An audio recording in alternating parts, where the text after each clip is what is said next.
The Welcoming All Babies project was a project that we, meaning the leaders of Thrive, had a conversation about because we wanted to make sure that all parents of color in our community felt welcomed. A big push behind this project was about equity. We want families to feel as though they have access to services that are culturally sensitive. We want them to feel like we've listened and heard what they are saying and aren't just going to ignore it and keep going the way things have been, but we want to make change. Some of what we heard from the families about their experience around childbirth was that they often felt alone or they were concerned about the information they were being told. The issues, at least for me and also from what has been identified, is just lack of awareness. So people who are providing services are not aware that things are not including everybody. And then those who are not receiving services properly also are not aware what they can do to make their voices heard. I worked in North Minneapolis for 11 years, and that's the first time I became aware of this issue among BIPOC maternity issues. And when I took a job at Century Care, I found out that more of those issues also relate in this community, especially with the immigrant women living in central Minnesota. I decided to participate in the project because I think there are voices that we need to hear, and the Hispanic community is kind of behind the scenes and nobody really knows the important work we are doing in the area. A veces los profesionales de la salud se cuidan mucho porque al no conocer nuestras culturas, por ejemplo, una palabra para mí significa una cosa y quizá aquí en los Estados Unidos significa otra.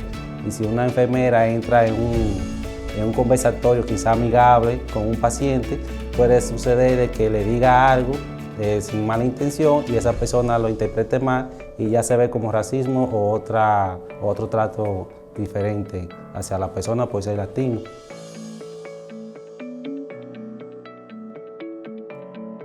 I think we need to hear what people are saying, we need to understand their experience, and we need to be open to hearing that sometimes we've got it wrong. And sometimes our lack of understanding might have led to us pushing to do things in a certain way, when in reality we might have all had the same goals in mind, but didn't necessarily know it at the time. Some of the things that the women said they wish they had known or they wish they had help with during their pregnancy or post their pregnancy, the resources that already exist in the community, but it's just lack of awareness where to find those things. And another takeaway is how we practice healthcare. It should be a unique approach. It's not a one-size-fits-all. I know healthcare typically goes into evidence-based practice, which is really good, but at the same time, most evidence-based practices doesn't cover all demographic or all races. So we should do our best to approach it as a unique issue. Every woman's pregnancy is different. I've had multiple pregnancies and each of them were different. So each pregnancy should be looked at from that lens. I think if you take a look at any of the research that's out there, you will see that there is a strong dominance for finding out the stories and the experiences of our Caucasian families. And I think it has been safe for them to share their stories. And so the stories of our families of color, especially in a community that has gone through a lot of cultural change, I think that we need to slow down and hear those stories and create safety to hear everybody's story. Some of the things that came out of the report also was the fact that patients would like to see representation. So that's usually a huge one. If you work somewhere, you're the only person that looks like you, it turns to be demoralizing. And patients echoed that several times. It would be nice to see a nurse who looks like me, because it's not just a preference issue.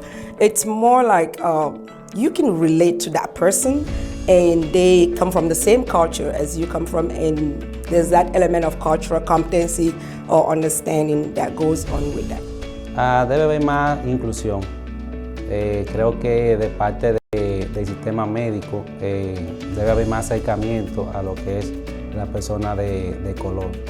Pero no es tanto, pero sí debe haber un poco más de acercamiento para desactivar esa aligerancia que hay y ese miedo.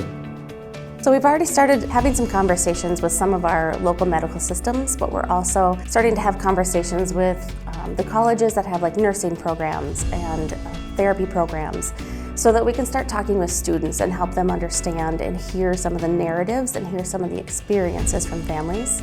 I hope that this will improve healthcare and this project will be widely circulated. Listen to what our patients are telling us. We need to start listening to them. We need to start hearing them.